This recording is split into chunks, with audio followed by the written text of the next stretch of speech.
Good morning again, ladies and gentlemen. We kindly remind you to sit in.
Ladies and gentlemen, we are happy and glad to have the Prime Minister of the Tunisian government.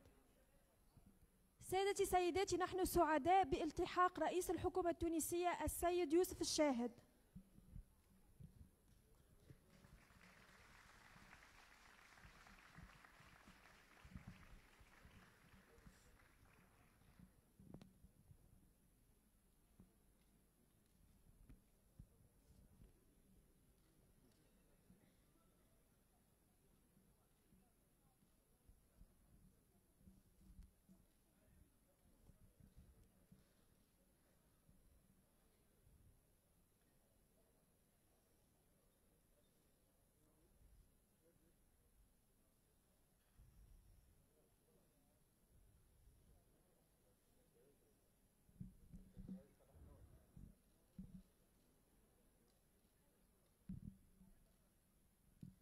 أهلا وسهلا في تونس. صباح النور. Bienvenidos. Welcome dear participants from all over the world at the Tunis Forum on Gender Equality. We are thrilled to be your host to the next 3 days here in beautiful Tunis. Soyez les bienvenus ici dans ce magnifique palais de congrès à Tunis pour la 10e édition du Forum de l'égalité de genre. Après Stockholm en 2018, on est maintenant ici à Tunis et les 4 partenaires, la Tunisie, la Suède, l'ONIFEM et les PNUD, sont ravis avec votre participation et votre présence diversifiée. سيدتي سيداتي، أترككم الآن مع فاصل فني مع عرض إيقاع موسيقى. شكراً.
Thank you so much, إيقاع التونسي, for this beautiful performance which reflects the beauty of the Tunisian women and also Tunisia.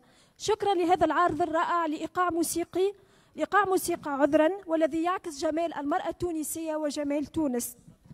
Ladies and gentlemen, we will wait for 5 minutes so that we can set up the plenary stage. Meanwhile, I want to introduce myself. My name is Ahlam Nasrawi. I'm a young advocate for women's rights and also the president of a Tunisian NGO which is called Young Leaders Entrepreneurs. And I'm quite happy to be here today to be with you and to talk about why women's rights matter and also why young people, they should be part of the process when we talk about women's rights and gender equality. Also, I want to seize the opportunity to thank the Tunisian government, Mr. the Prime Minister, Youssef Chaheb, thank you so much for being here, and also the Minister of Women and Family Affairs and Children and Elderly, Madame Naziha Al-Abidi, also our famous actor, Mr. Dhafar Al-Abidin, thank you so much for being here today, and from deputies, the Mayor of Tunis, and also from the Swedish government, from United Nations of Women, and also United Nations of Public and Development. Thank you so much.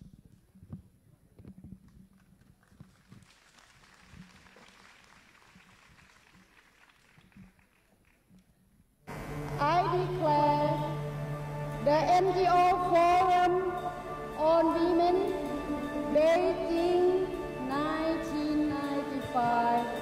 Open!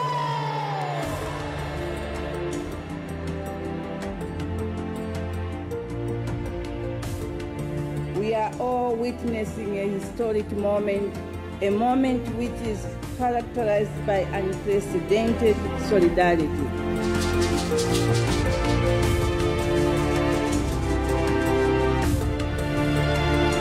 Let us stop violence against women.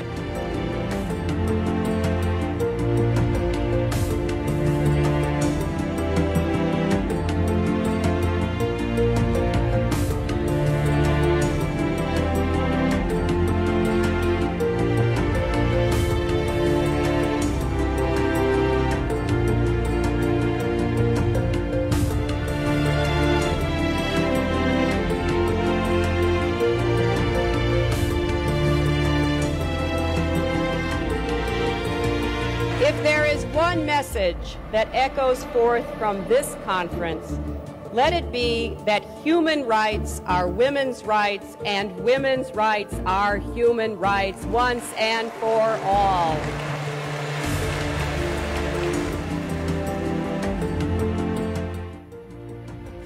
In 1995, 189 countries adopted the Beijing Declaration and Platform for Action, a visionary roadmap for equality between men and women. We have made progress, but we still have a long way to go for men and women, boys and girls to be equal.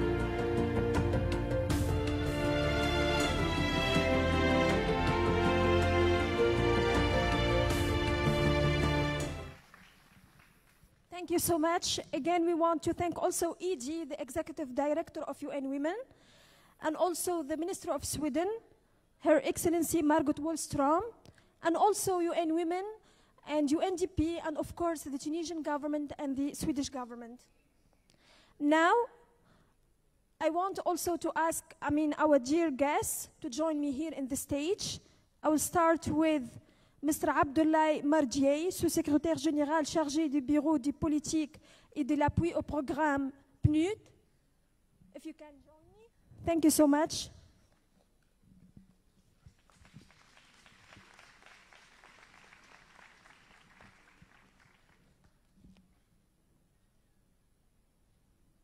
Of course, our gender equality champion, Mr. Dhafar Al-Abidin.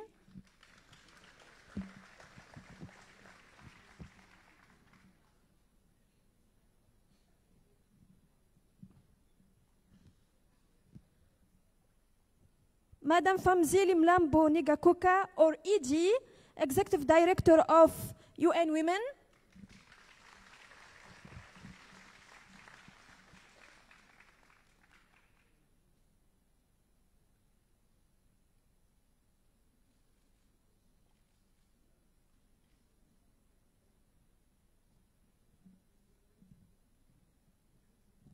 Her Excellency Margot Wallström, Minister of External Affairs, Sweden.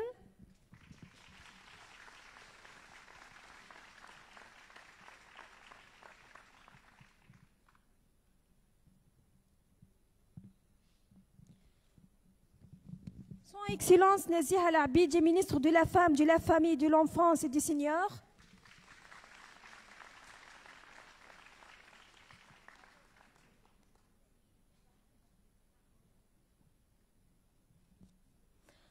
Vice Chair and Caribbean Regional Representative Lana Finnegan from Hierro Commission.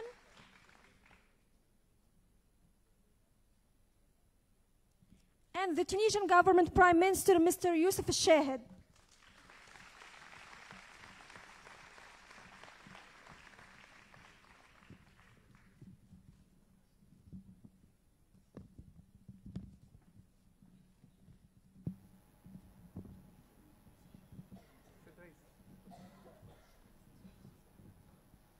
Thank you so much for being here today with us. Please give them another applause.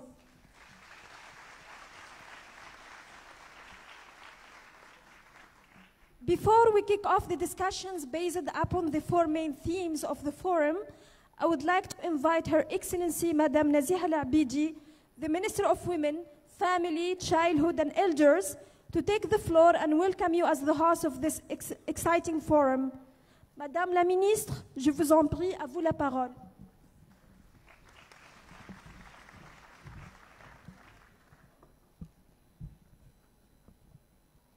عسلامة في تونس، عسلامة بكل لغات العالم.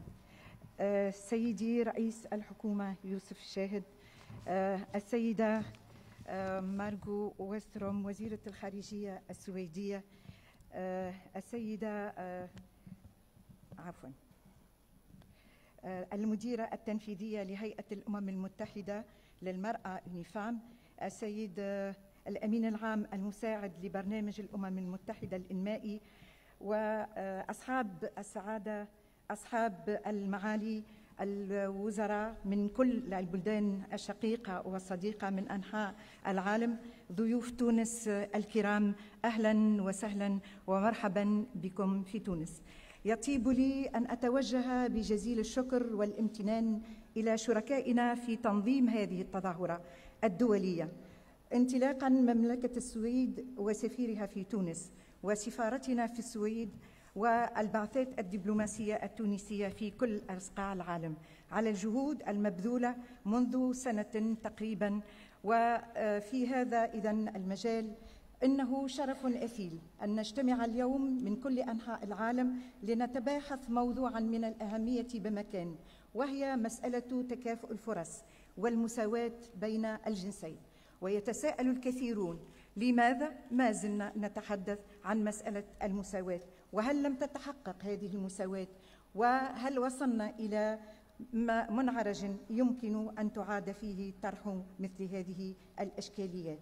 ماذا سيتغير لو تحققت المساواة وتكافؤ الفرص بين الجنسين وكذلك بين الجهات وبين مختلف شرائح المجتمع؟ إن التوقف عند أصل المسألة ضروري، وهي كيف تم تقسيم الأدوار بين المرأة والرجل، علنا نخلص إلى رؤية وتصور منهجي لما سيؤول إليه الواقع الراهن والمرتقب على مستوى تحقيق المواطنة في معناها الشامل والديمقراطية والعدالة الاجتماعية وتكافؤ الفرص في جميع المجالات. يعود عدم تكافؤ الفرص بين الجنسين إلى ما فيما يبدو في المجتمعات القديمة إلى تقسيم الأدوار، وهذا طبعا نعرفه نحن أيضا في عصرنا الحديث، هو أن المرأة والرجل يولدان متساويان، إلا أن الثقافة هي التي توزع الأدوار وهي التي تقسم الأدوار بين المرأة والرجل وكذلك بين مختلف شرائح المجتمع. إذن هذه الثقافات ليست فقط ثقافة بعينها، وإنما هي مختلف الثقافات في العالم. فالمرأة حسب الدراسات المتوفرة حول توزيع الوقت لدى النساء والرجال تقضي أضعاف وقت الرجل، أي 8 ساعات أكثر، 8 مرات في تدبير شؤون الأسرة، إضافة إلى صعوبات المشاركة في الحياة العامة والحياة الاجتماعية في مختلف أنحاء العالم. هذا واقع كل النساء في العالم. واستنادا إلى إحصائيات الأمم المتحدة فإن النساء يوفرن 80% من الغذاء ولا ينتفعن إلا ب20% من مردوده. وقال مثل صيني: النساء يحملن نصف السماء. ودعنا نقول إن كان هذا شأننا فاتركونا نتمتع بنصف الحكم، فهذا حقنا لأننا نؤمن بالتناصف. ولمعالجة هذه الظاهرة نشأت حركات نسائية في مطلع القرن العشرين تطالب بالاعتراف بالمساواة بين الجنسين، ووضعت القوانين والتشريعات، ولكن كل هذا لم يكفي لتحقيق المساواة. وفي رأينا أن أهم ما رأيناه هي اتفاقية القضاء على جميع أشكال التمييز ضد المرأة، اتفاقية السيداو التي صدرت في 1981 والتي صادقت عليها تونس في 1985. وجاء في مادتها 7 أن الدول عليها أن تتخذ جميع التدابير المناسبة للقضاء على التمييز ضد المرأة في الحياة السياسية والعامة، وبوجه خاص تكفل للمرأة على قدم المساواة مع الرجل الحق في التصويت في جميع الانتخابات لجميع الهيئات في عديد المجالات، المشاركة في صياغة السياسات وكذلك في شغل الوظائف العامة وتأدية جميع المهام. وإيمانا منا في تونس وفي العالم أيضا، لأننا انخرطنا في هذا التمشي بمختلف الاتفاقيات والمعاهدات الدولية والإقليمية وغيرها، أن هذا الحق لا يتجزأ، وأن المساواة هي كل لا يمكن تجزئته، وأن المرأة والرجل أينما كان ومهما كان يولدان كما قلت منذ حين متساويان. إذن كما تقول سيمون دو بوفوار أن المرأة لا تولد امرأة، وإنما المجتمع يجعلها تسعى إلى أن تكون امرأة، بمعنى أنها أنثى فقط. أهم الصفات الإنسانية هو أنها قادرة على تجاوز القيود الاجتماعية المفروضة على العقل، وقد فرضت القيود على العقل منذ نشوء الرق حتى لا يدرك النساء والعبيد أسباب الظلم الواقع عليهم في المجتمع. ونعتقد أن هناك مقارنة كبيرة بين وضعية العبيد والاسترقاق وبين وضع المرأة، ويتصورون أن القانون الطبيعي أو القانون الإلهي. لذلك كانت تونس مناهضة للرق منذ 1864، وأصدرت أخيرا في سنة 2017 قانونا شاملا لمكافحة العنف ضد المرأة. وكما يقول المهاتما غاندي أن اللا عنف هو أعظم قوة في متناول البشرية، هو أقوى من أعتى أسلحة الدمار التي وضعتها براعة الإنسان. إن تحقيق المساواة بين الجنسين حاجة ملحة ومحورية، وقد حان الوقت لخلق توازن جديد، وأن تكون المرأة شريكا فاعلا في تقرير المصير وإرساء التنمية المستدامة لكافة الشعوب. في النهاية أتمنى أن تتواصل أعمالنا على امتداد الأيام الثلاثة بمخرجات تنعكس إيجابا على واقع المرأة والرجل بنفس المستوى. واسمحوا لي أن أتوجه بالشكر الجزيل لإطارات الوزارة الذين عملوا بكل جد وبكل تفان، وكذلك إلى ممثلي البعثات الأمم المتحدة البنود، اليونيفام، الفنيات الذين شاركونا في هذا العمل. ولو لم يكن هناك تضامن بيننا جميعا لما أمكننا أن ندعو إلى هذا المنتدى الكبير في نسخته الثانية أكثر من 500 مشارك تقريبا من القارات الستة، وتحدثنا ب100 لغة لدعوة كل هؤلاء الضيوف. مرحبا بكم مرة أخرى في تونس، وإقامة طيبة بيننا جميعا.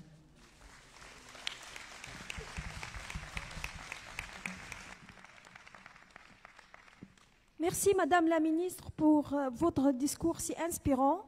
Nous sommes très reconnaissants que vous avez supporté cette deuxième édition du forum ici à Tunis. Tunisia has an impressive record when it comes to promoting gender equality. Not only do we have a female mayor here in Tunis, we also have 47% of locally elected councillors that are women, very close to parity. We are excited to learn more about how to use this presence to impact women's lives in the different debates or local governance at this forum. J'ai l'honneur maintenant de vous présenter un autre Tunisien. Il est très bien connu. C'est Monsieur Dhafr Abidine, our gender equality champion. Please give him a big applause. Thank you.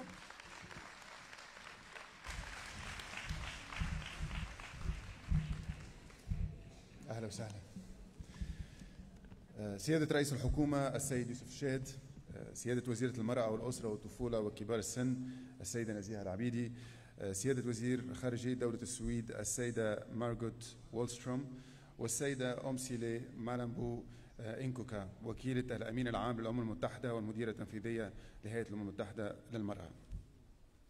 السيدات السادة حضورنا الكرام، أنا طبعا فخور برشا ونتشرف بوجودي معاكم اليوم هنا في فعالية منتدى تونس للمساواة بين الجنسين، واني تكون عندي فرصة اني نحكي في موضوع يهمني برشا برشا.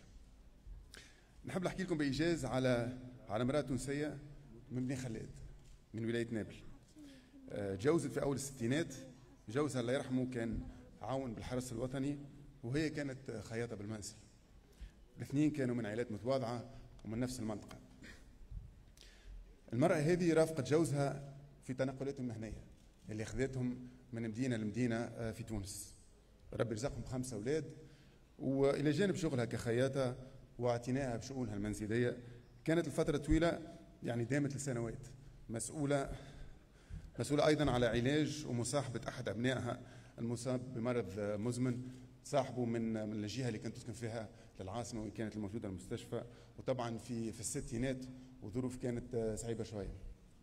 هي وجوزها حاولوا يوفروا لأبنائهم أحسن الظروف للعيش الكريم.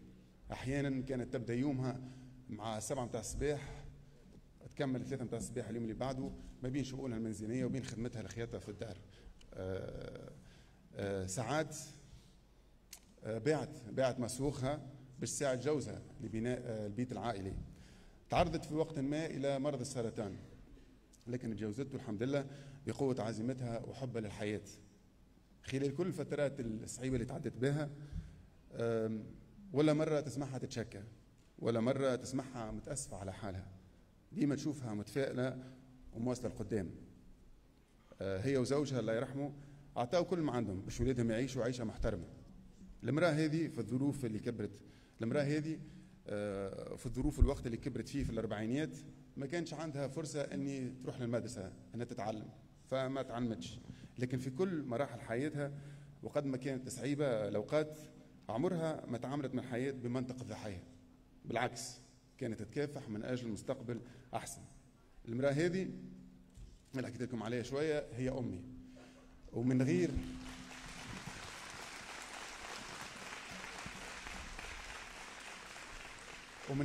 من غير تربيتها هي، من غير مبادئها هي، من غير اللي تعلمته من عندها، الراجل هذا ما كانش اللي هو قدامكم ما كانش يحقق اللي يحققه في حياته. هذه التجربة اللي عشتها أنا شخصيا تخليني نطرح بعض الأسئلة. هل لأني أنا راجل وهي امرأة يعني حقوقي عادي جدا أنها تكون أكثر وأكبر من حقوقها؟ هل تعبها ومجهودها ومشاركتها البابا الله يرحمه في بناء أسرتنا يفقد قيمته لمجرد أنها مرأة؟ أنا الأم أب لبنت، وهل نقبل في المستقبل أنه حق بنتي يؤخذ منها فقط لأنها بنت؟ الجواب على كل هالأسئلة طبعا لا. ما فماش فرق بين حقوق المرأة وحقوق الراجل. المساواة بين المرأة والراجل شرط أساسي لنجاح أي مجتمع. الدفاع عن حقوق المرأة يجب أن يكون من أولويات الراجل وليس المرأة فقط. الراجل في مجتمعنا يتقبل الرأي المختلف والنقد من عند الراجل أكثر من ممكن يتقبله من عند المرأة. الراجل أيضا يتمتع بنفوذ على المستوى الاقتصادي والاجتماعي في بلداننا. يعني دور الراجل أساسي في قضية المساواة بين الجنسين. بمساعدة الراجل للمرأة للحصول على حق المساواة، الراجل يشارك في بناء مستقبل أفضل. وشكرا.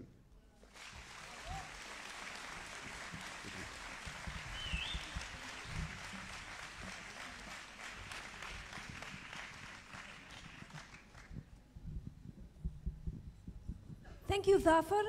You truly are a gender equality champion, and we are excited to see at least a few male gender champions in our audience. After all, gender equality can only be achieved when we work together, when we have discussion together, and collaborate together towards our common goals. Now it's my honor to present you the host of the forum of last year and a key organizing partner of this year's forum. May I call to the stage Her Excellency, Mr. Margot Wallström. We are eager to hear why Sweden supports the second edition of the Gender Equality Forum, this time hosted by Tunisia, and how the two events are connected.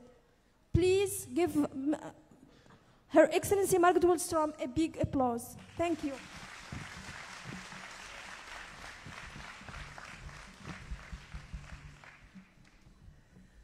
Monsieur le Premier ministre, Madame la Directrice générale, Ministre, Excellences, chers amis, je suis tellement heureuse d'être ici avec vous aujourd'hui. Je voudrais remercier le gouvernement tunisien, l'ONU Femmes, le PNUD pour avoir organisé cette conférence. Et à tous ici présents, merci. Merci beaucoup pour tout ce que vous faites chaque jour. Votre travail, souvent dans des conditions difficiles, rend le monde meilleur.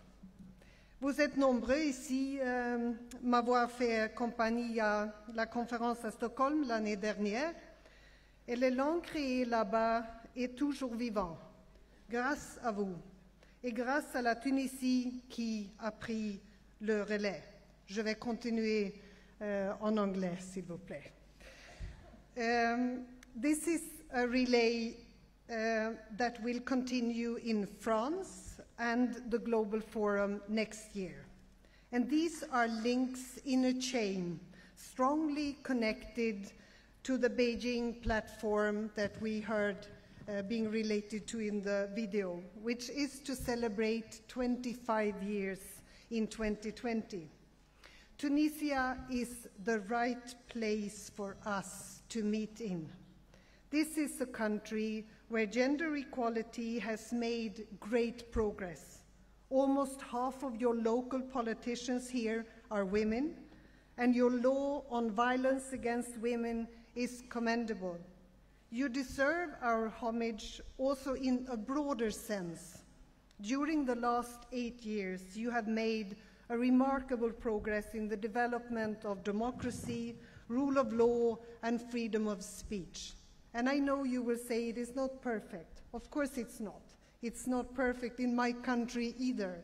And democracy has to be conquered every day in a continuous process. And implementation of these amazing new reforms and laws also have to be insisted on, and the work has to be done.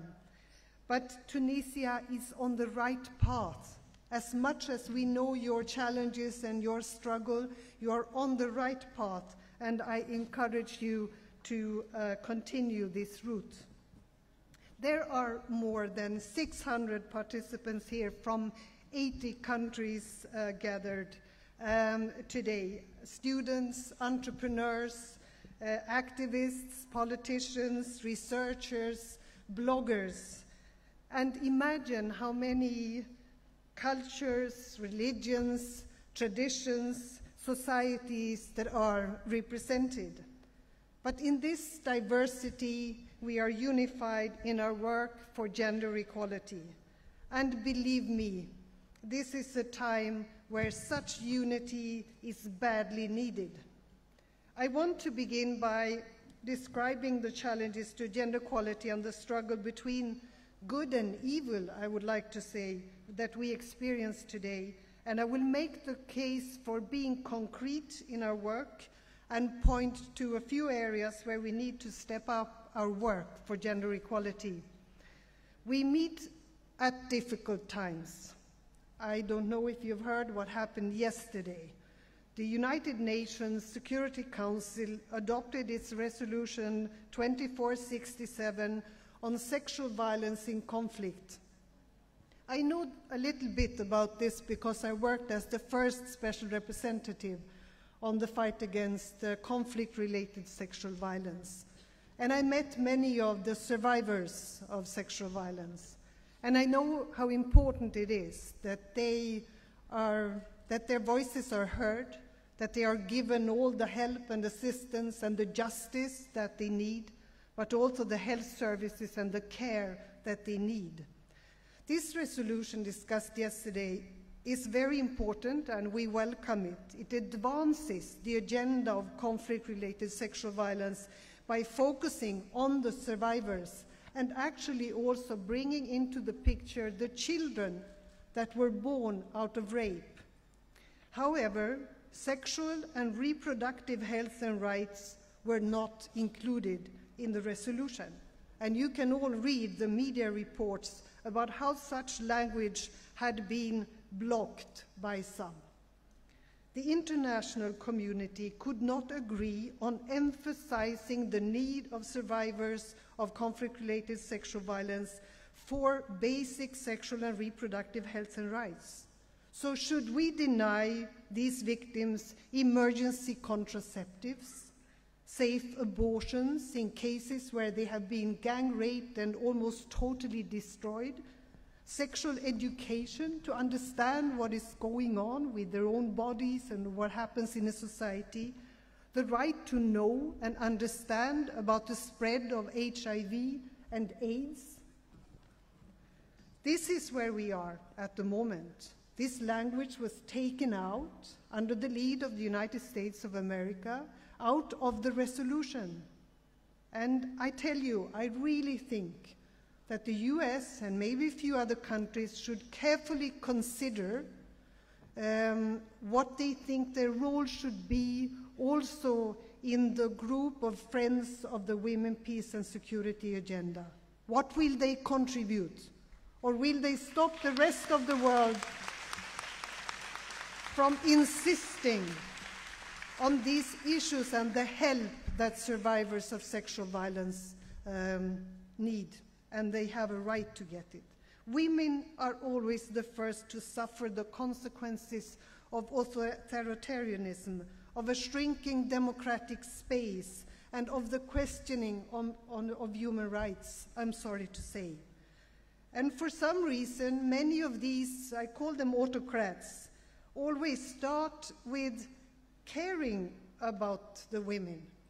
Caring.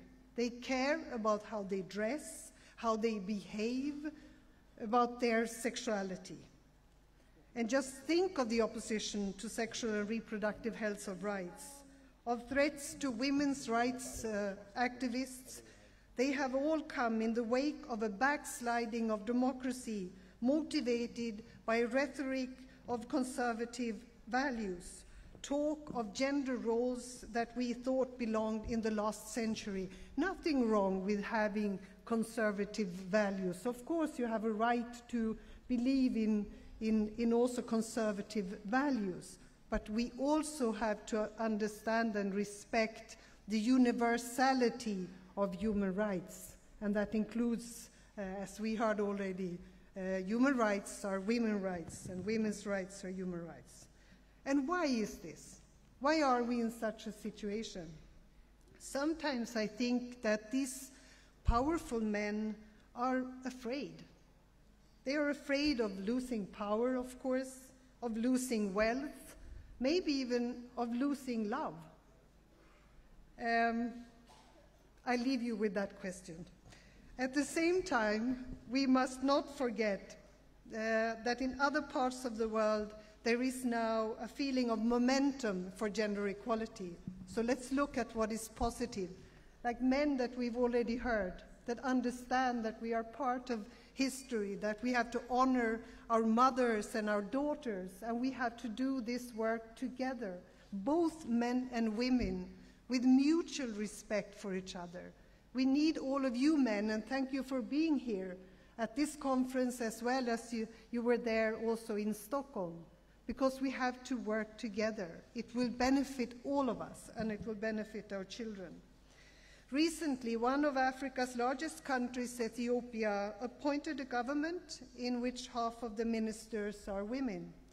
And I recently also received news that a women mediators network in Asia has been initiated by the largest Muslim country in the world, Indonesia. World finance institutions such as the World Bank talk increasingly about the role of gender equality in economic growth.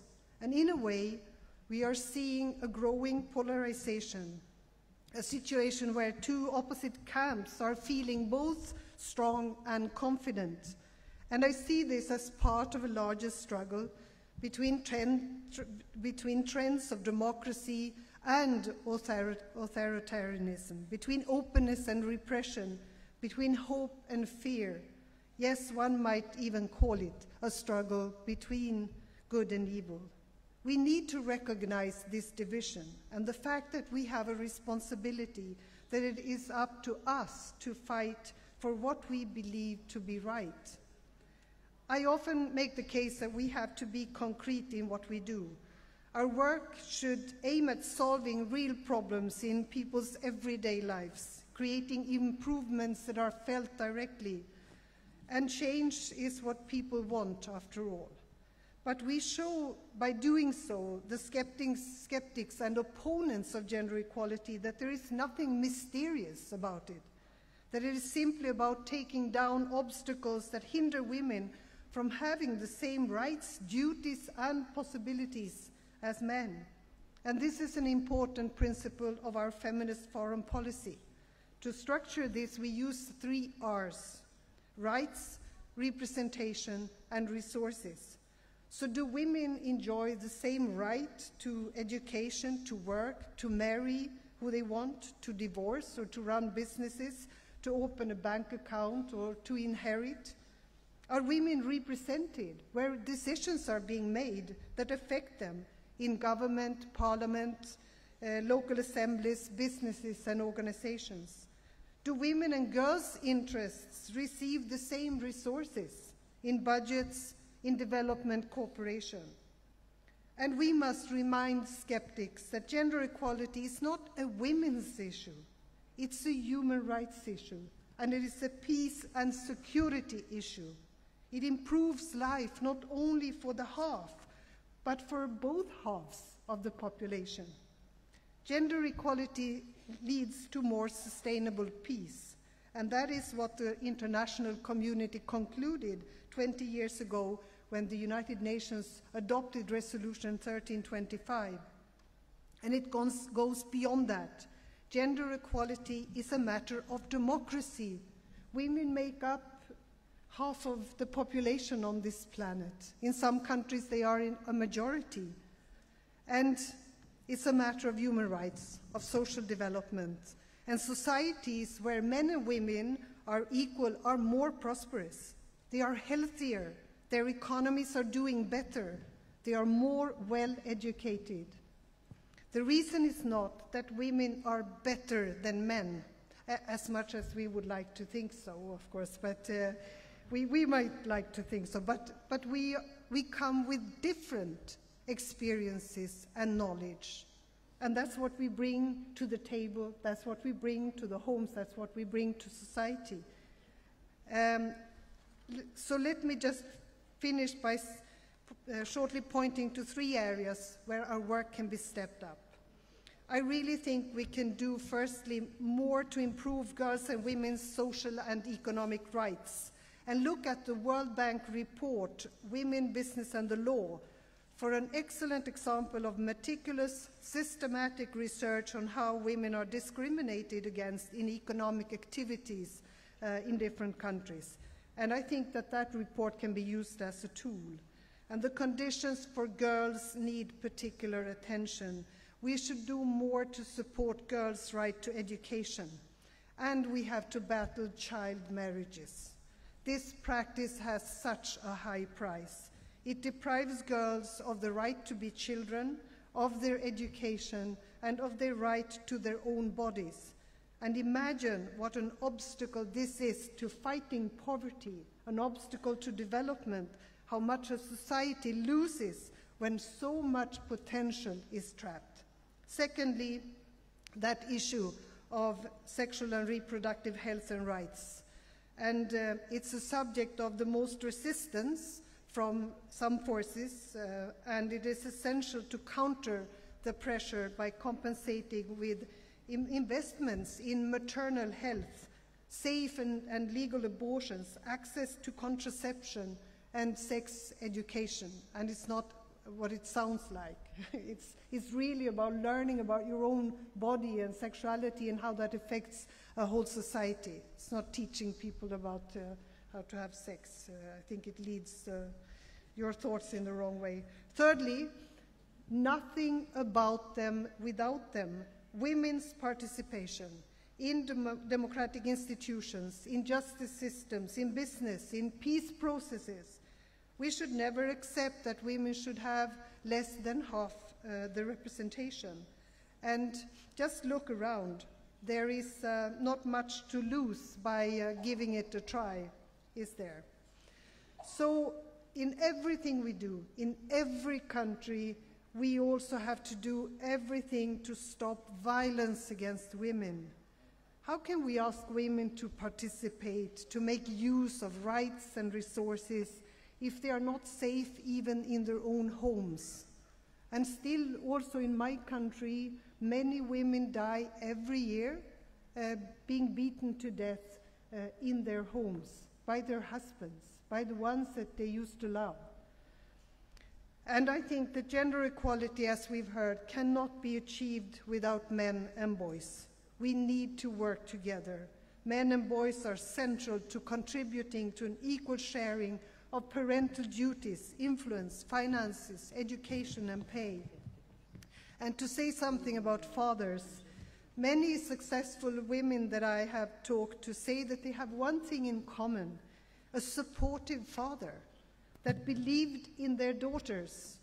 And this is not to diminish the role of mothers, but sometimes we forget how much it means with a father who does not accept that his daughter has other opportunities than a boy.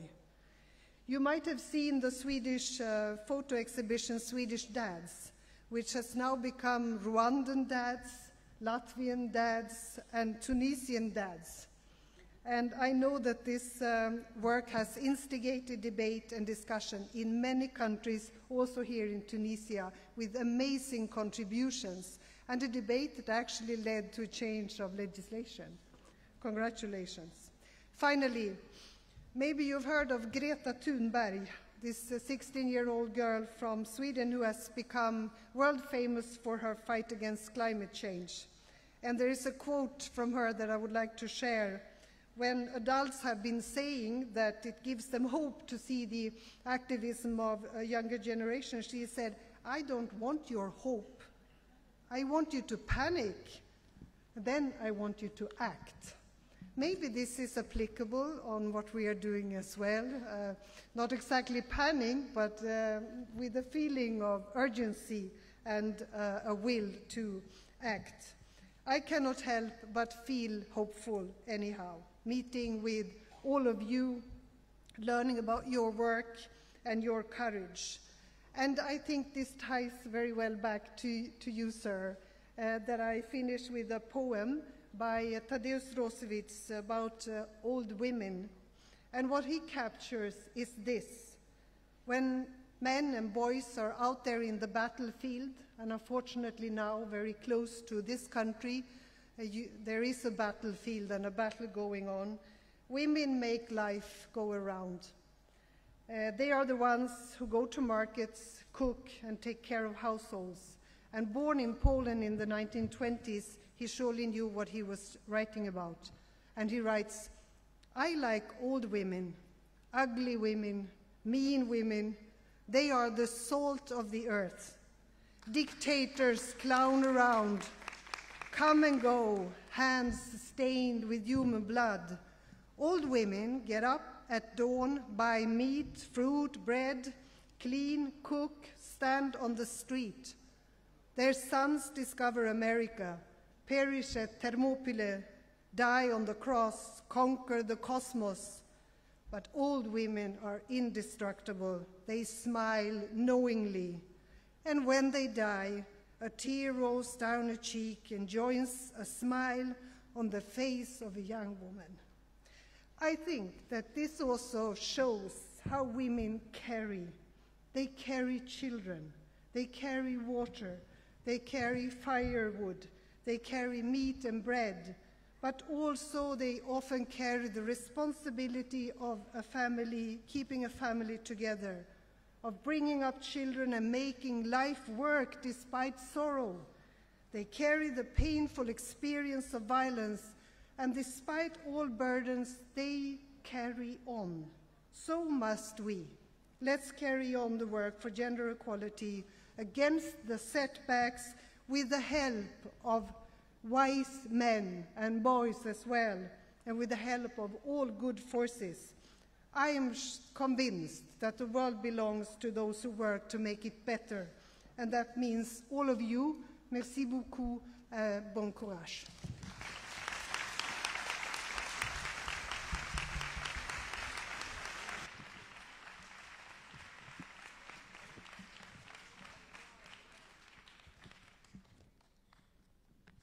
You are so inspired, Her Excellency Margot Wallström. You are an amazing role model for a feminist foreign policy, and we are excited to learn more from you in one of the panels on women, peace, and security later today. Thank you so much. Dear participants, as you know, we have a full agenda these 3 days. UNDP and UN Women worked closely on developing the program for this forum, and many of you in this audience, representatives from civil society, were involved in this creation process. We can proudly and successfully call it a co-creation. In February, we launched a global online consultation.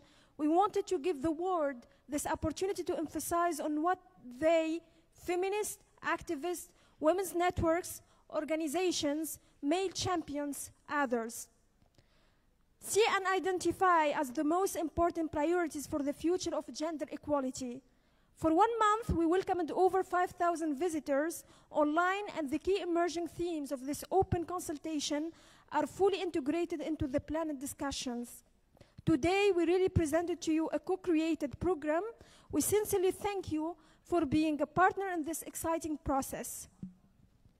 So what exactly on our agenda of this forum? We are proud to tell you that next to the official program, we have a total of 39 side events that will take place at the Cité de la Culture at a 10-minute walk away, and these events are all open for the public. We want all Tunisians to be aware of the importance of the forum and to be part of the change for gender equality. Here in the Palais, we will have a daily plenary and a total of 18 parallel sessions programmed for you, our nominated and officially invited participants from all over the world. These 6 rounds of parallel sessions are all linked to the the 4 main themes of this forum. Beijing Plus 25, gender equality and transformation of local governance, women, peace and security, and innovation and technology for women's economic empowerment. I'm now inviting the Executive Director of UN Women, Madame Famzile Mlambo Nigakoka, well known by many of us as ED, and who is a global champion for gender equality, for inclusiveness, for civil society, and the youth, to come up to the stage and present opening remarks. Thank you.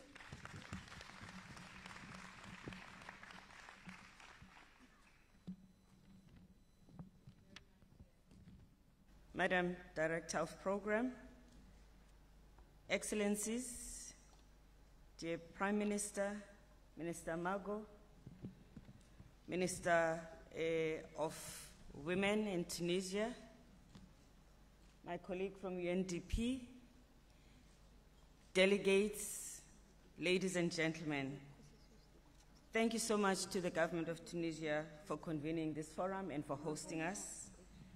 Thank you to the government of Sweden for the concept, for the execution, and for following through so that we are here today meeting again in this forum. I want to thank the colleagues here in Tunisia who worked very hard to make sure that we will have a successful forum, to UNDP for helping to give visibility and voice to our civil society constituencies and gender equality advocates, and of course, the UN team that worked together, supporting also UN Women to make sure that we have a successful forum. Already, just by the number of delegates who are here, the ages and the variety of constituencies that are represented here, we already have a big win. We are meeting today on the eve of the 25 years of Beijing 25, where we'll be celebrating 25 years of the implementation of the Beijing platform, which was adopted a quarter of a century ago. We are also meeting 20 years, on the eve of 20 years of the adoption of the Women, Peace and Security Resolution 1325, which will turn 20 next year. Next year again, it will be 5 years after the adoption of the Sustainable Development Goals and Agenda 2030. And Tunisia is a country where we come together to reflect about the preparation for these many significant celebrations we are planning for next year. We are not just here to celebrate and to commemorate what has been achieved, but also to interrogate the gaps that we still face, the road that we still have to travel. As the Minister of Sweden has just highlighted, yesterday we were reminded that we still have a long way to go. The fact that in 2019 we still have to fight for women who are survivors and victims of violence in conflict. We still have to convince the totality of the member states and the Security Council that this is a cause to fight for, signals that this is not a smooth road, and that we have to push back against the pushback. In Tunisia, in the next 3 days, we will be examining the ways in which we will exactly make sure that we win back those that may be straying away from the agenda for gender equality and consolidating those that are continuing with the fight. What are some of the critical focus areas that we want to take forward when we mark Beijing 25 next year? We want to put young people at the center of the agenda for gender equality. We want to make sure that those that were born 25 years ago will be the ones that will take us forward in the next 25 years. And when you are here, we're giving them the tools, the space, and the capability to play that role. We want to address gender representation in decision-making bodies, because at this point in time, there's not even a single country that has adequate representation of women in the economy, in politics, and in other endeavors of life. The fact that only 10 countries in the world, as we speak, have gender-equal cabinets. The fact that there isn't a single country in the world where women play an equal role in the economies is a challenge that we need to address. And yet, if that were to be achieved, can you imagine the unleashing of capabilities of women on all walks of life that will make a difference in life? This is a cause worth fighting for in order to advance the interests of society for both men and women's development.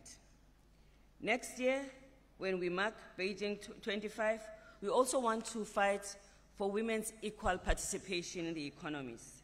There isn't a single country where there is equal pay for work of equal value in all sectors of the economy. When we meet next year, we need to address how we can achieve that goal. When we meet next year, we want to create possibilities for men and boys to be part of the struggle for gender equality, to facilitate their meaningful engagement for which they will not be praised. Because it is a responsibility, we will not be praising the fishes for swimming. We will just be facilitating so that more men can find their place in this endeavor of gender equality. Next year, we will be fighting for changing of the norms and stereotypes that discriminate against women.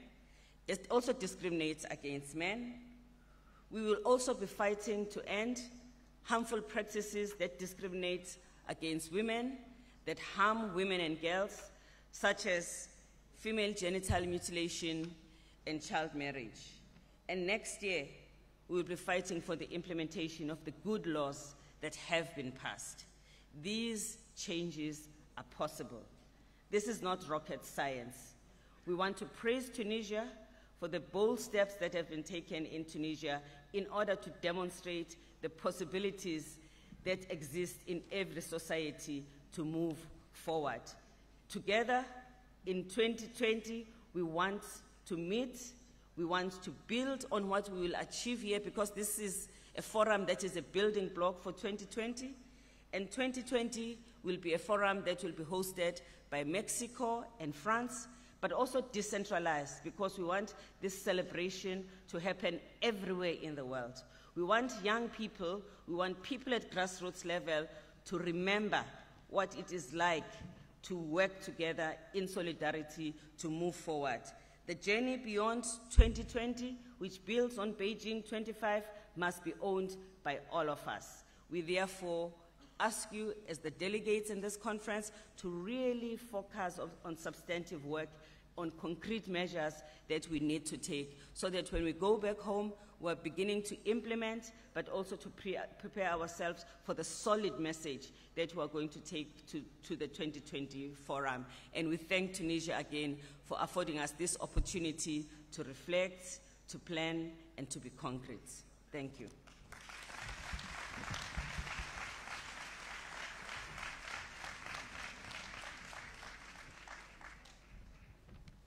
Thank you, Madam Lambo Nekakuka. We are inspired by your leadership and thrilled that you are here in the forum. As a young Tunisian woman and activist myself, I'm very proud to share what you will also make this time for a dialogue with young female feminists. We will post more about this on our website. I want also, before I present the whole program, to also thank the Tunisian government through the Ministry of Women, Family, Children and Elderly for their huge work and support for the co-creation process. Thank you so much. Dear audience, you may look now to your right and to your left. What do you see? 50% of this crowd is younger than 35 years old. One of the targets of this forum was to have the voices of youth represented. We want to let their voice be heard so we can influence important processes of the gender equality agenda. Next year, we celebrate the 25th anniversary of the Beijing Platform for Action. We also celebrate the 20th anniversary of UN Security Council Resolution 1325 on women, peace and security. And we will have the first report on the Sustainable Development Goals.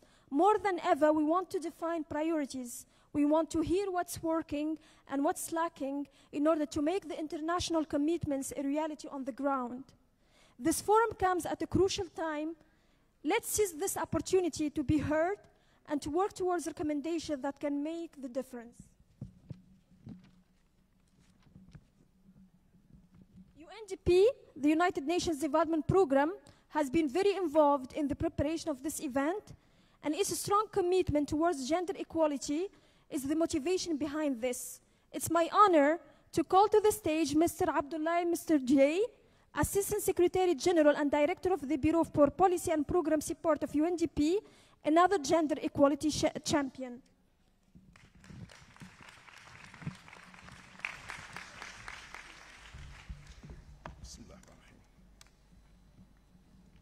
Excellences, Monsieur Youssef Chahid, président du gouvernement tunisien. Excellences, Madame Nahisa Labidi, ministre de la Femme, de la Famille, de l'Enfance et des Seniors de la Tunisie. Excellences, Madame Margot Wallström, ministre des Affaires étrangères de la Suède.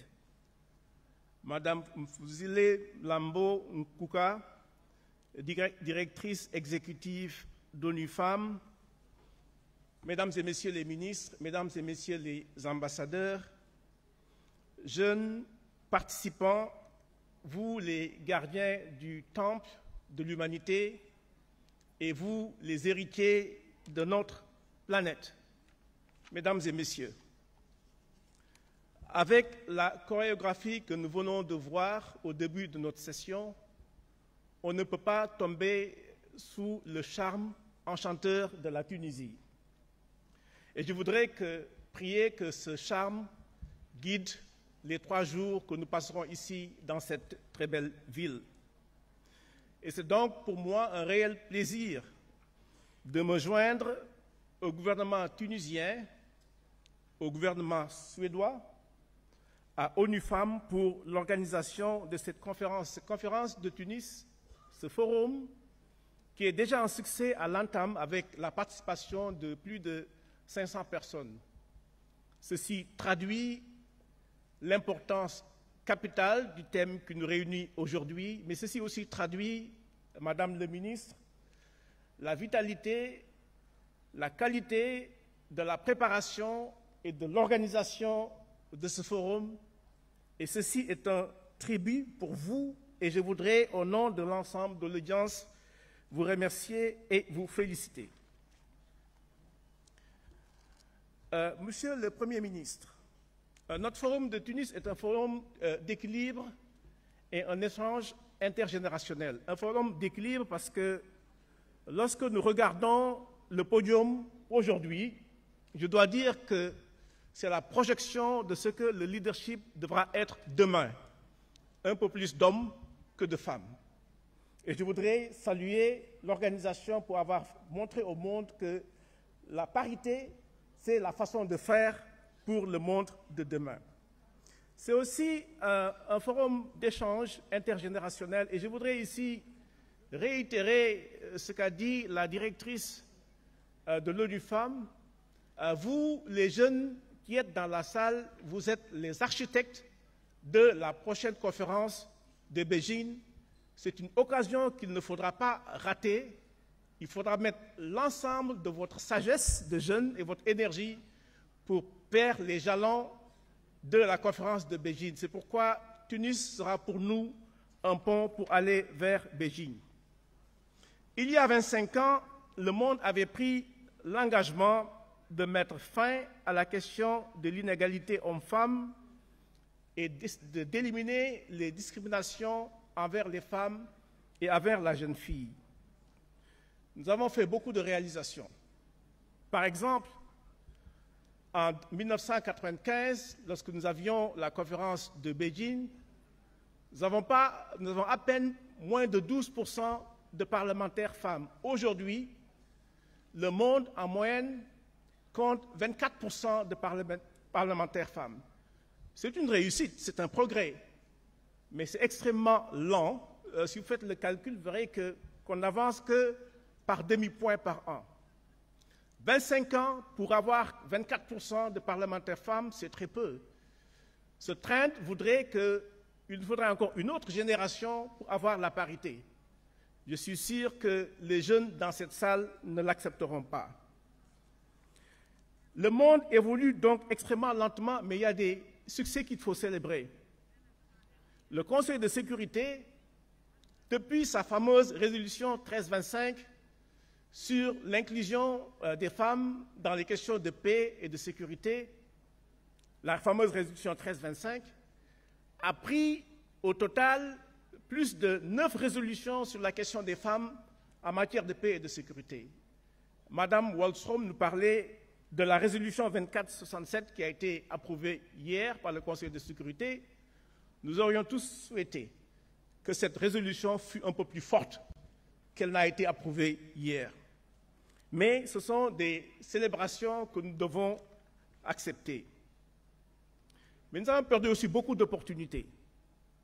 Le fait de ne pas fermer l'égalité genre seulement sur le marché du travail et au niveau de l'éducation coûte au monde près de 3 à 4% du produit intérieur brut. Et pour l'Afrique encore plus, les calculs que nous avons faits montrent que l'Afrique perd 140 milliards de dollars par an en ne fermant pas l'écart genre seulement au niveau du marché du travail, au niveau de l'éducation. Et ceci, c'est près de 6 à 7% de PIB perdus. Donc, nous évoluons lentement et nous perdons beaucoup d'opportunités. Il nous faut donc faire un sursaut radical. Et le Forum de Tunis devra être ce moment pour faire ce sursaut radical. Je voudrais, vous les jeunes, que vous déclariez ici à Tunis que la résolution de l'écart genre est non seulement un impératif catégorique, mais ce doit aussi être une exigence ontologique. Parce qu'il s'agit de réécrire le contrat social du monde dont la base, c'est l'égalité entre hommes et femmes. Mais au-delà des déclarations et des programmes d'action, je pense qu'il va nous falloir faire une véritable révolution. Et c'est à cette révolution que je vous invite, vous les jeunes. Pour ma part, je ferai 2 propositions, non pas que je veuille verser dans la rhétorique ou dans la révolution forte, mais je pense que ce sont des pierres qu'il faut poser comme jalons pour inverser la tendance lente que nous voyons jusqu'à présent. Premièrement, je voudrais proposer qu'à Beijing, nous mettions dans la déclaration qui en sortirait que l'ensemble des pays inscrivent dans leur constitution la question de l'égalité genre. Je sais que beaucoup de pays en discutent, c'est un débat aujourd'hui en France, mais certains pays l'ont fait, comme la Suisse, et si l'égalité genre est une question fondamentale, je crois qu'elle doit être inscrite dans nos lois fondamentales que sont nos constitutions. Deuxièmement, le budget est l'instrument le plus puissant qu'un État puisse avoir avec ses politiques publiques. Je pense que nous devions prendre la décision et la détermination d'inscrire dans les politiques publiques, et plus particulièrement dans les politiques budgétaires, la centralité de la question de l'égalité genre. Je suis sidéré de voir, moi en tant qu'économiste, parce que lorsque nous parlons d'équilibre macroéconomique et de fondamentaux économiques, on parle seulement de croissance, d'inflation, de déficit budgétaire, et on ne parle pas d'égalité genre. Nous avons fait une proposition du PNUD au niveau du Fonds monétaire international, que lorsque les experts du Fonds descendent sur le terrain et discutent avec les gouvernements de l'article 4 au niveau des consultations, que l'équation genre, l'égalité genre, soit au centre de ces consultations de l'article 4.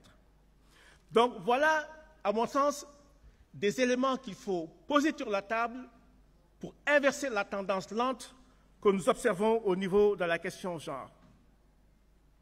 Et je voudrais qu'en 2030, lorsque nous allons clôturer l'agenda du millénaire, que ce ne soit pas l'occasion aussi de faire encore un autre Beijing plus 35. Que cette réunion soit, ce moment, soit l'occasion pour nous tous de faire l'épitaphe de cette question lancinante qu'est la question genre, non pour ensevelir cette question, mais pour déclarer victoire. Et à ce moment-là, Madame la ministre, nous pourrons réécrire le livre de Simone de Beauvoir, et nous ne l'appellerons pas le deuxième sexe, mais l'autre sexe. Et nous pouvons le faire avec vous, la jeunesse ici présente. Et nous pouvons le faire avec l'inspiration des pays comme la Suède et la Tunisie. Et nous pouvons le faire, nous allons le faire sous le leadership de l'ONU Femmes, et nous allons le faire avec l'accompagnement de champions du genre comme le programme des Nations Unies pour le développement. Je vous remercie.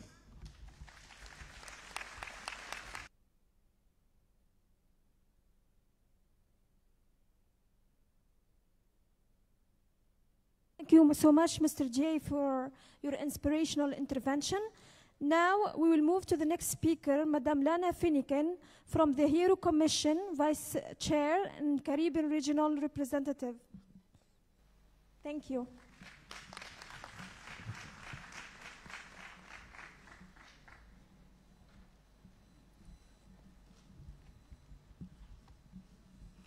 Good morning to my panel on this stage. All protocol observed to delegates and everybody this morning. I'm going to go into history. I was privileged to be in Nairobi in 1985.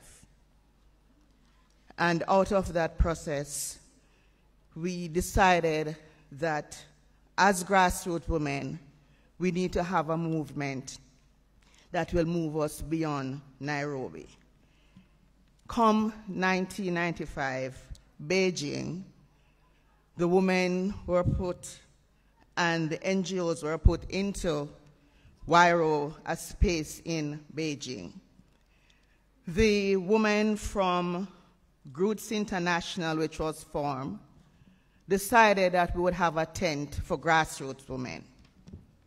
And each day, that tent holds around 3,000 plus women from the regions all over the world talking about issues that are relevant to us. For us, Beijing is almost our baby, because out of Beijing and WIRO, we were asked to form a network. And now that network is the WIRO Commission. We have been working on the ground as women, and not just grassroots women, but women in general. But for us as grassroots women, we are integral in ensuring that Beijing Platform of Action is actually get implemented. Why? Because that's impact our life. That is who we are on the ground. We are not talkers, we are movers and shakers. We ensure as grassroots women at that level, we have been working in 6 regions, Latin America and the Caribbean, Europe, North America, Asia, Africa, and other parts of the world. We have been networking with UN Women, we have been networking with other UN agencies. We have been working with our governments, we have been working with other stakeholders. And we are saying at that level, we are giving information that is important to move this process forward. The challenge we are having as women and as grassroots women is that sometimes we are not sitting at the table. We are not sitting to make decisions. Persons are making decisions for us. The panel who speaks before me speaks about their mother, speak about their daughters, speak about the pushback that have been happening since 5 years ago. And yesterday was another pushback for us. As women, we need to get up, we need to stand up, we need to start speaking out, we need to start take action. We can't sit anymore and allow others to speak for us or to talk about us or to act. I'm saying that the Beijing Platform of Action speaks to basic stuff for us. It speaks about our economic empowerment. It speaks about basic services. It speaks about education, housing, our rights to health care, our right to life. We are talking to all of you here today. We are talking and asking for inclusion in the process. Inclusion means grassroots women, Muslim women, young women, men, and everybody to be a part of this process. Because if we don't get up and stand up, then the thing that we did 20 years ago, going 25 years ago, will be eroded.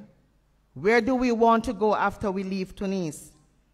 Do we want to go back home and just sit and don't do anything? We need to start fighting. We need to start getting up. We need to start moving forward. We need to get up. We need to fight. And I'm talking about physical fighting. I'm talking about going up out there, standing in the gap. Standing. We are calling on the men. You need to stand with us. I'm calling on all the governments inside of this room today. You need to stand up for us. You need to get out there and do what it is that needs to be done. No more pushback. No more. We are saying time come. Time for us to move. I'm challenging the women of the world. We need to get together. We need to stand together. We need to speak about inclusion, and inclusion means not just talk, we need action. I'm asking all who is on the platform with me to say enough is enough. We are talking about 50-50. Let's do it. 50-50 for me means that grassroots women, every woman is at that table. I'm calling on my young women in this audience today. We are old, but we are not cold. If you need our help, we are here to support you. So you need to stand with us. I'm calling on everybody else outside of this room, the news media, everybody, to carry our message. Fight with us, stand with us. And as I say, it is time for action. Without us, there is no you. When women are safe, then the world is safe. If we don't do it, then the world can't be what it is. What we dream of, we need to dream. We need to take that dream out of our mind. We need to take it off the paper. We need to start moving together as one. Let's do it. Time come. Enough is enough. Let's do it.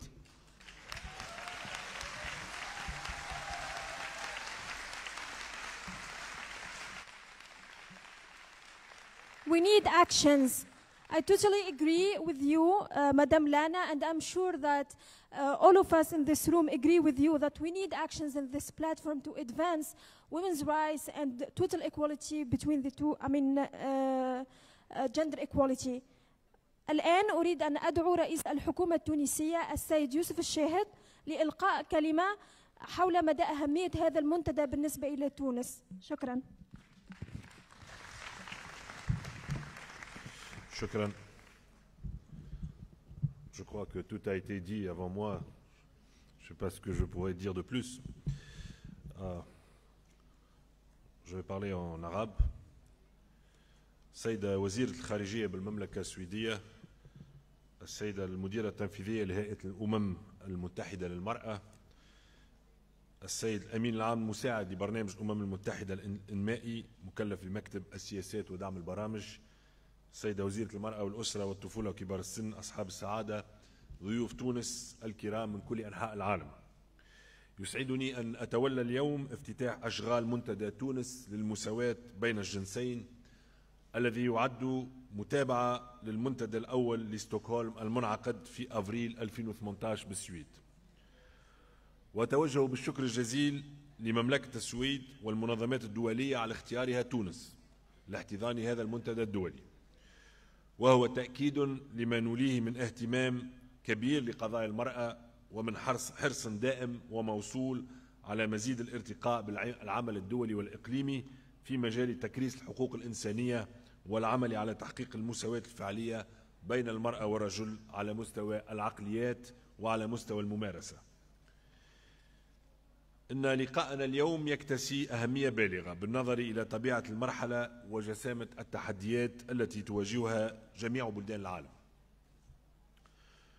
والتي تدعونا إلى مزيد تركيز الجهود وتكثيف التحرك المشترك لمعالجة المشكلات ذات الأولوية التي لا تزال تعترض مسيرة النهوض بأوضاع المرأة، وذلك وفق رؤية استراتيجية متكاملة تقوم على أسس ومبادئ تكافؤ الفرص والمساواة.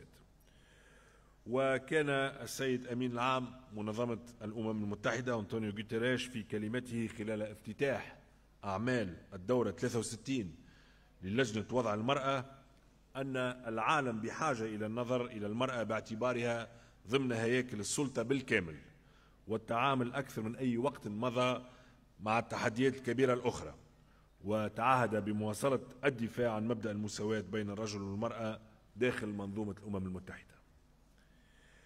ووفقا لتقرير خريطة الطريق في الحياة السياسية لعام 2019 الصادر بالاشتراك بين الاتحاد البرلماني الدولي وهيئة الأمم المتحدة للمرأة، فإن تمثيل المرأة في عمليات صنع القرار السياسي يستمر في الارتفاع ولكن ببطء مع تسجيل تحسن طفيف منذ عام 2017. وحسب إحصائيات هذه الخارطة فإن الترتيب العالمي للنساء في الجهازين التنفيذي والبرلماني للحكومات في جانفي 2019 قد سجل نسبة غير مسبوقة بلغت 20.7%، أي بزيادة 2.4 مقارنة ب 2017، مع تنوع أكبر في عدد الحقائب الوزارية التي تشغلها النساء. كما تبين الخارطة أن النسبة العالمية للبرلمانيات تبلغ سنة 2019 24.3%، وتصل نسبة رئيسات البرلمانات في العالم 19.7%، فيما انخفضت نسبة النساء من رؤساء الدول المنتخبين من 7.2 سنة 2017 إلى 6.6 حاليا. ولعل مزيد العمل على تشخيص الفجوات النوعية بين الجنسين سيمكن من إيجاد الحلول الأكثر تلاؤما مع مبدأ المساواة والأكثر شمولية في معالجة هذه الفجوات، تجسيما لما ورد بنفس التقرير بأن مسؤولية تحقيق المساواة بين الجنسين على كل المستويات السياسية مسؤولية مشتركة بين المرأة والرجل. ومن المهم تحديد العوائق الرئيسية التي تحول دون حصول النساء على مناصب صنع القرار. وما من شك فإن اعتماد المجتمع الدولي لعديد من المواثيق والتشريعات المتضمنة لمبادئ أساسية في مجال حقوق الإنسان والمرأة، أهمها الإعلان العالمي لحقوق الإنسان 1948 والاتفاقية الأممية للقضاء على كافة أشكال التمييز ضد المرأة 1979، والهدف الخامس من أهداف التنمية المستدامة 2020-2030، إنما يقيم الدليل على حرص مجتمعاتنا على المضي قدما في اتجاه تكريس مبادئ حقوق المرأة ودعم المساواة وتكافؤ الفرص. حضرات الضيوف، إننا في تونس لم نكن في معزل عما يعيشه العالم من تحولات متعددة وتحديات مصيرية جعلت من مسألة تطوير مكان المرأة وتعزيز اندماجها في عملية التنمية الشاملة والمستدامة من أهم الأولويات كخيار وطني يعكس ما بلغه المجتمع التونسي من وعي ومن سعي لتكريس مبدأ المساواة بين المرأة والرجل في جميع المجالات. وأن هذا الخيار لم يكن وليد اليوم، بل هو مواصلة لمسار تاريخي توج خاصة بإصدار مجلة الأحوال الشخصية سنة 1956، والتي مثلت الخطوة الأولى لتجسيم المقاربة الاجتهادية التونسية حول أوضاع المرأة بما تضمنته من أحكام متطورة ألغت تعدد الزوجات وحددت سن الزواج ومنعت الطلاق التعسفي. كما أن التنقيحات والتعديلات التي تم إقرارها سنة 1992 على مجلة الأحوال الشخصية وفي مجالات الشغل والجنسية وفي مختلف الميادين الأخرى المتصلة بالحياة المدنية والاجتماعية ساهمت في تكريس مفاهيم الشراكة في الأسرة وفي المجتمع، خاصة بعد تنقيح الفصل 23 من مجلة الأحوال الشخصية وتعويض مبدأ الطاعة بمبدأ الاحترام المتبادل. ولقد واصلت تونس جهودها من أجل مزيد تدعيم هذه المكاسب بفضل إرادة سياسية داعمة لمبدأ المساواة بين المرأة والرجل، وذلك تكريسا لما ورد بدستور سنة 2014 لا سيما الفصل 21 الذي ينص على أن المواطنون والمواطنات متساوين في الحقوق والواجبات وهم سواء أمام القانون من غير تمييز. كذلك الفصل 46 من الدستور التونسي الذي يؤكد أن الدولة تلتزم بحماية الحقوق المكتسبة للمرأة وتعمل على دعمها وتطويرها وتضمن تكافؤ الفرص بين الرجل والمرأة في تحمل مختلف المسؤوليات وفي جميع المجالات. constitution tunisienne le prévoit déjà. كما تم سنة 2017 المصادقة على القانون الأساسي لمناهضة العنف ضد المرأة، مما جعل تونس ضمن 19 دولة على المستوى العالمي التي أصدرت قانونا شاملا في الغرض والأولى عربيا وإفريقيا.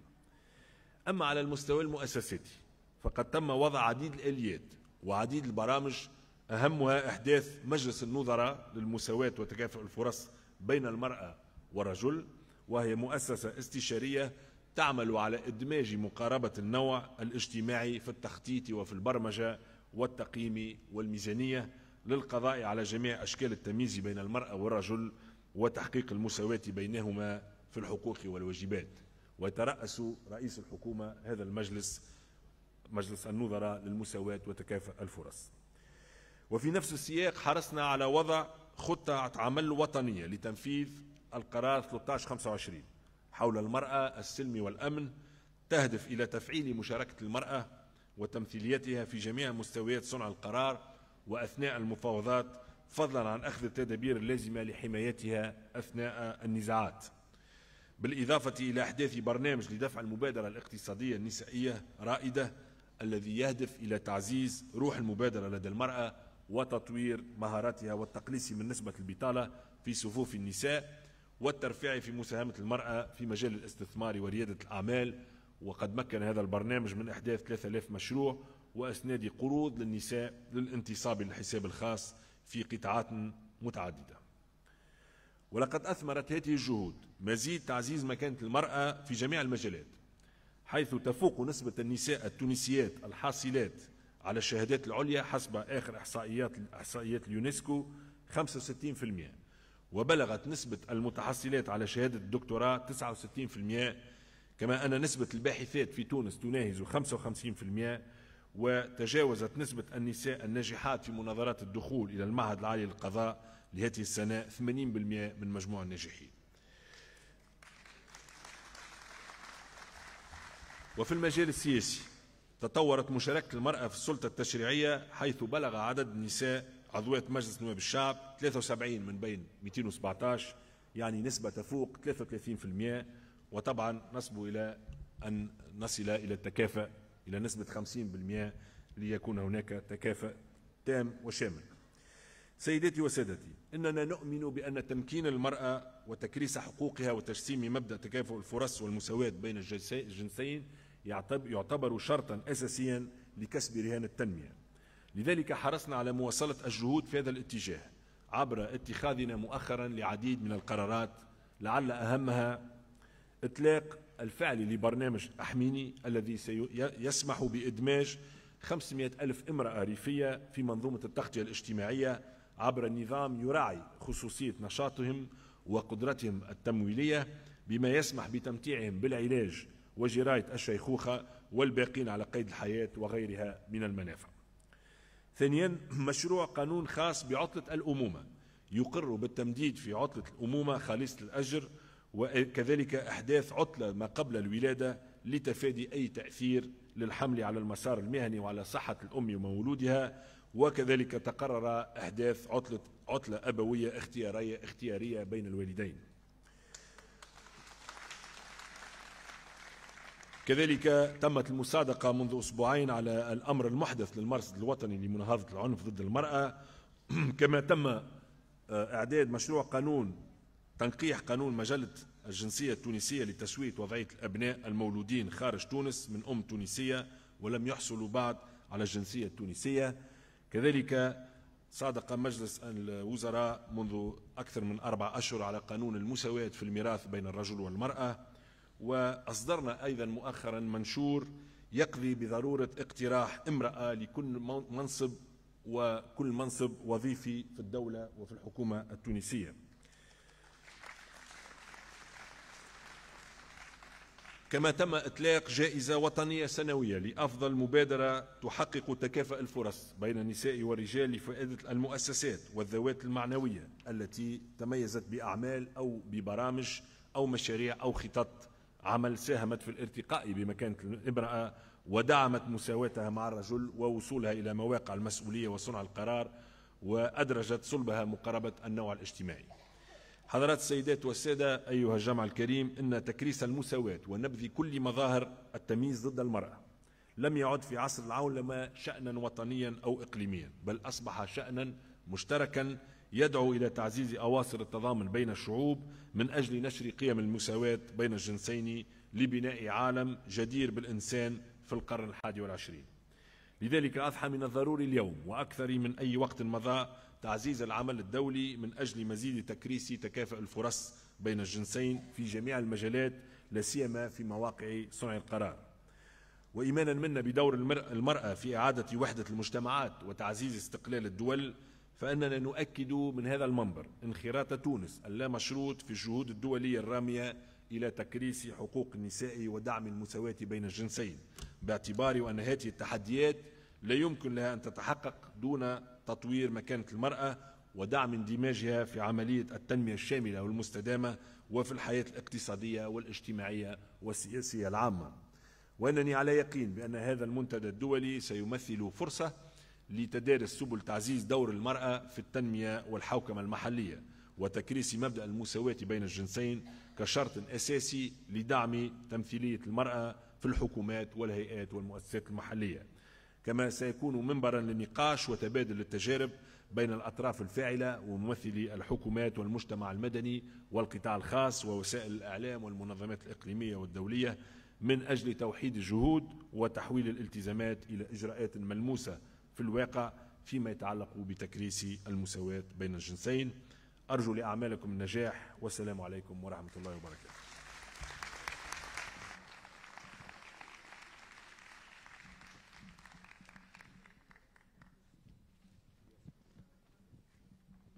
Thank you so much, Mr. the Prime Minister of the Tunisian government, for your valuable intervention.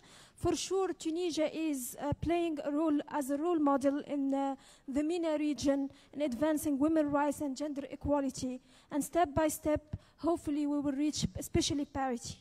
For now, as a quick housekeeping rules, I invite all of you to check our website for the agenda and ask for directions for the different panels, parallel panels, and also for attending the side events.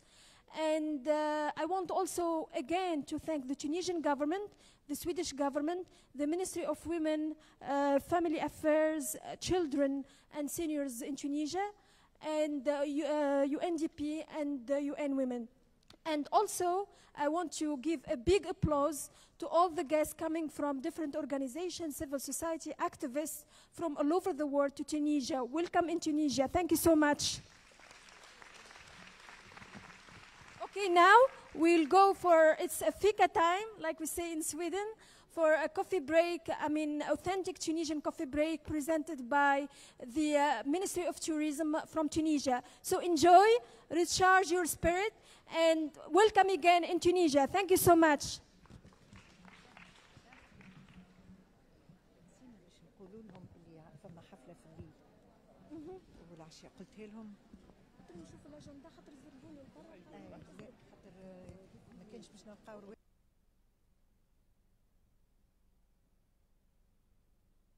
كنت نجم توا تقول لهم راهو في الليل فما سبيكتاكل vous êtes invité au spectacle.